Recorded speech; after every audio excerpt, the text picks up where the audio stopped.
And it's truly a wonderful blessing to talk about Abuna Bishoy. He's a role model to all of us. And yani, we can never have enough of talking about him for sure. Um, Obviously, I think what impacted Abuna Bishoy a lot in his life, the cross, and the specific idea of the cross. I never, like, just going through all the people that knew him and being raised in the church in St. George's Sporting, you never get the sense that he ever felt that he was a victim, Mm. even though he went through a lot of difficult times. And I think that's one of the messages that the cross teaches us. Like our Lord Jesus Christ, he never tried to make us feel bad for him. It was actually on the contrary.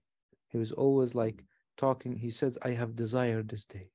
This is a day I've desired, I longed for. I came for the cross.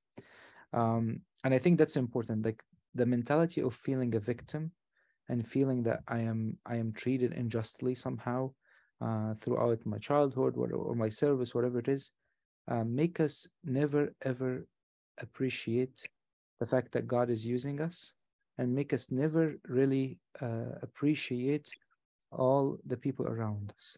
And whatever God gives us, we never really understand it and appreciate it.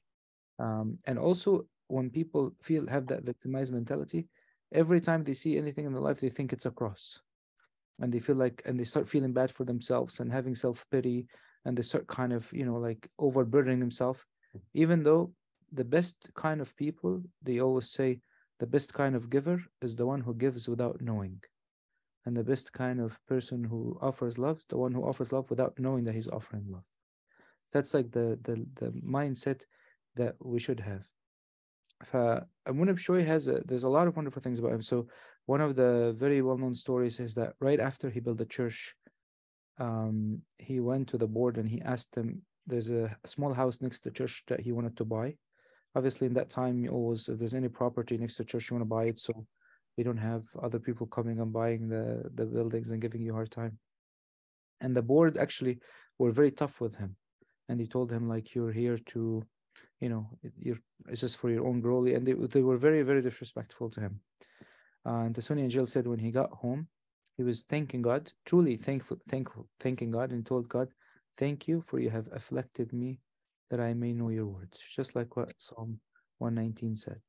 So this is kind of, I think, the mentality in his mind is that he's not feeling bad for himself. He actually went home very happy and very rejoicing that the God has allowed him this really beautiful opportunity. And that's how people can carry the cross.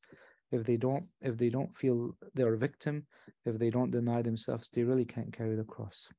And this happens in his life in so many different ways and so many different stories. Where like there's a story like that's known about him, but I think some people like kind of forget some details. There's a story about him when he was there was a guy who just kind of graduated from the army, and he was walking around with a big cassette and listening to Kulthum very loud in the streets. Like he was blasting the cassette, and then Abu Nabshoy saw him crossing, making the sign of the cross when he passed by the church. So Bona came and tried to talk to him, and the kid was very mean to him. He told him, "What do you want from me? I don't know you." And Abuna told him, "Just come in the car." He'd be like, "Who are you to tell me to come in the car? I have no idea who you are." And he started disrespecting him a lot. But Abuna kept going on with him, and it was a long story. But later on, obviously, Abuna guided him until he found a place for him, and this guy was homeless, and he had a lot of challenges. But just the fact that he was able to go through all these difficulties with somebody who's treating him very disrespectfully, it shows that he had that mentality of, I'm not a victim. I'm somebody who do not deserve to serve. Mm. And that continued to be in his life, even in the last days of his life when he's very, very sick. And one person came and told him, like, you talk about Jesus all the time and you love him. Look what he did to you. And then Abuna answered him and told him, do not interfere between me and my father. And it's none of Mm. your business. Mm. So it's that mentality that kind of made him that way, and made him also very approachable. Yani, um, there's a story Ibn Tadrus told us where Buna, a lot of people know this, but there's a lot of people would come from Upper Egypt to Alexandria or Cairo to go to schools because there wasn't a lot of universities available. So Abu Nabshoy started like buying housing for them so they can live there. For one time, Abu Nabshoy came to Abu Tadrus and told him, "Look, I want to buy a new dorming for them because we're running out of space.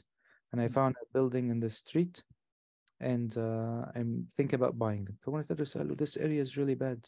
This is the area you found يعني ما find a better area. فوانا بشوي قال له okay. But then every time somebody comes to Abu and tells him I'm looking for a dorm, he'll be like, go ask Abu Tadrus. I'm looking for a dorm, go ask Abu Tadrus. And then Abu Tadrus told us after maybe 10 people coming to him, he went to Abu and told him, do you remember the house that you wanted to buy? Can we buy it now? So, like another person could says this, I mean, he's a younger priest. How could he say no to me? He could have said, what does he know? He could have did this, but this mentality of like what sort of inner strength that he has to be able to love the person in front of him and respect him and train him and develop him without feeling bad for himself, without feeling like I want to. And that's the main reason people talk a lot about like the life of Abu Nabshoy and Abu Nalu and Abu Tadrus is because truly the amount of love they have between themselves is really wonderful. Like Abu Nalu at one time, this is not about Abu Nabshoy, but it shows you the spirit. One time he said he came to Egypt from overseas. So St. Mark Church in California, it was almost like the adopted church by St. George Sporting. So Abu Nabshoy would go, come back, Abu Tadrus will go, come back, Abu Nala will go, and so on. For one time, Abu Tadrus went and Abu Nala came. He at that time he didn't have a car. So he called Abu Tadrus and told him, I'm gonna borrow your car. Abu Tadrus told him, okay. Abu Nala didn't like Abu Tadrus' car, so he sold it and got a new car without even Abuna's permission. And it's just the spirit between them is really is a lot of love. And that really is it kind of takes a lot because everybody feels sometime a mentality of the mentality of I want to be a hero or a mentality if I want to do this, and the fact that this was their lifestyle and mentality reflects a true understanding of the cross. It's not cross is not about feeling bad for myself. It's not about being a hero. It's not about any of this stuff. It's actually quite the opposite. It's about knowing my reality and knowing who I am and knowing that I don't deserve any of the things around me. And then that allows me to live a life of thanksgiving and a life of love to everyone, genuine love. It's not going to be, love is not going to be a sacrifice anymore. It's going to be the minimum I need to do.